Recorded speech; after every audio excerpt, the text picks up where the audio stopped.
Comparison did not start on Instagram. You've been taught to compare yourself since you were a little girl. Her grades, her hair, her body, her life. So now, as a CEO, you're comparing her lunch, her followers, her overnight success. And here you are in chapter 1, obsessing over her chapter 2, like you're already behind. Sis, your comparison habit is quietly taxing your confidence, your creativity, and your calling. Today, I want to give you a CEO's guide to comparison-free growth so you can honor your lane, build at your pace, and still link arms in sisterhood. Hey sis, I'm Tammy, founder of the Unmuted CEO. I'm a wife, mom of 6, including twins, and a confidence and visibility coach for mom entrepreneurs who feel invisible online and hesitant to hit post. This channel is still growing, so if you want faith, mindset, visibility, and sisterhood for moms in business, go ahead and subscribe and tap that notification bell so you don't miss another video. Now, let's talk about this phrase. Stop comparing your chapter 1 to her chapter 20. Cute quote, but here's the sneaky part. Most of you aren't comparing to someone 10 years ahead. You're comparing to someone who just started before you, who had one viral moment, or who has a slightly more put together brand. That's why I titled this, Stop Comparing Your Chapter 1 to Her Chapter 2. Because it feels so close. You're like, wait, we started around the same time. Why is she blowing up? Why is her sisterhood growing faster? Why is her YouTube doing better? And that's where resentment and shame slip in. But here's the truth, sis. You have no idea what God asked her to walk through to get here. And she has no idea what God is building in you right now. Different assignments, different timelines, same God.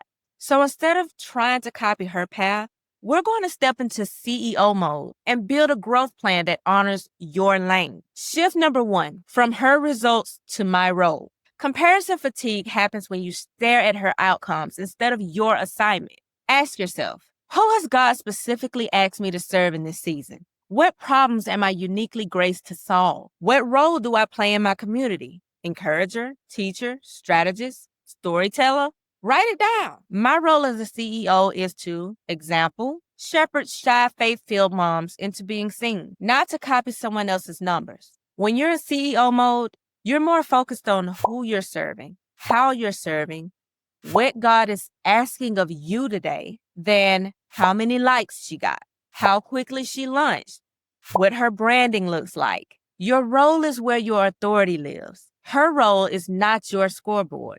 Shift number 2, from her metrics to my measures. As CEOs, we love numbers, but comparison turns numbers into weapons. You look at her 10K followers versus your 800, her sold out lunch versus your 3 signups, her 100 comments versus your 6. Here's the shift, sis. You need custom measures that match your season. Ask, what does faithful growth look like for me in the next 90 days? What are 3 metrics that actually matter in this season? For example, I will publish 1 long-form video a week for 8 weeks. I will invite 10 women into conversation each week, whether that's DMs, comments, emails, you get the gist. I will track my confidence reps, how many times I show up, not just how many people respond. Then celebrate. Celebrate the process. Did I do what I said I'd do? Celebrate the fruit. Who did this help? What did I learn? Instead of, I'm trash because my reel didn't hit 10K. CEOU says, I'm building consistent, sustainable growth.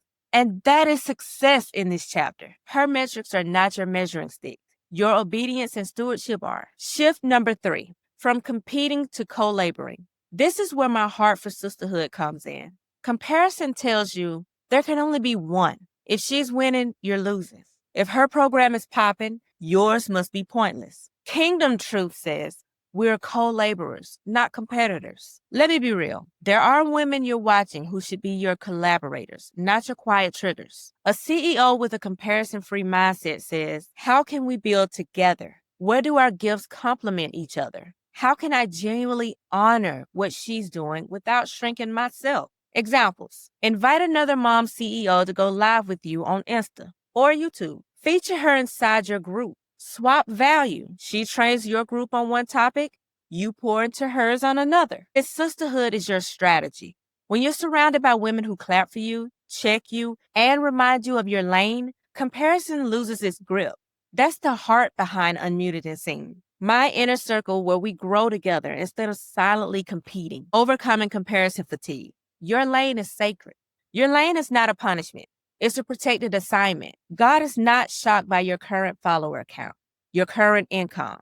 He's looking at your heart posture, your stewardship, your willingness to keep going when nobody's clapping yet. So when you see another woman winning, try this instead of spiraling. Lord, I bless what you're doing in her, and I trust what you're building in me. What if her chapter 2 is meant to be proof that it's possible, not evidence that you're behind? Your job is not to keep up with her. Your job is to keep in step with him. I want to leave you with a quick CEO check-in and some homework. Unfollow or mute 3 accounts that trigger more jealousy than joy right now. Just for a season, sis. Write your CEO identity statement.